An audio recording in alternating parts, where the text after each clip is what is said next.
Well, a lot of people predicted that the Kansas City Chiefs were going to wipe the floor with the Cincinnati Bengals. Those were my words, to be exact. And for about 2 quarters last night, they were. They were up 21-3 at one point. The Bengals made it 21-10. Andy Reid made a huge mistake and elected not to take 3 points and try to score a touchdown at the end of the first half. And then the Bengals came back from an 18-point deficit, took the lead, and forced Kansas City to tie up the game. Went to overtime.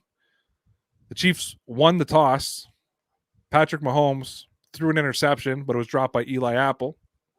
He then threw another ball on the next play and threw another interception because the ball doesn't lie. Patrick Mahomes had a 98 QBR rating in the first half and a 1.4 in the second half. Did Patrick Mahomes choke, or should we be giving credit to the Cincinnati Bengals defense?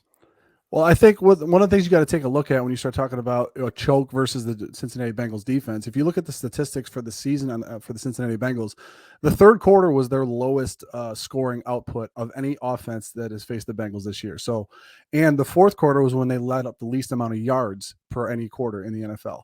Or for that season. So you start to look at that, and you start to take into account the second half adjustments that this Bengal team has made.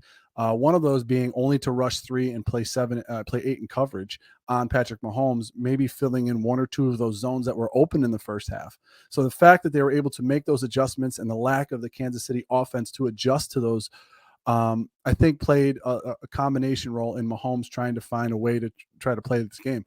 We've seen Mahomes do this in the past where he's had some of these wishy-washy games, just not in the playoffs. To surrender an 18-point lead in the playoffs when you're at home, I think will speak more to the choke of Mahomes than it will to the Bengals defense. But make no mistake about it, this Bengals defense for the entire season has been choking teams when they've come out of halftime on the defensive side of the ball, and that's why they're in the position that they're in.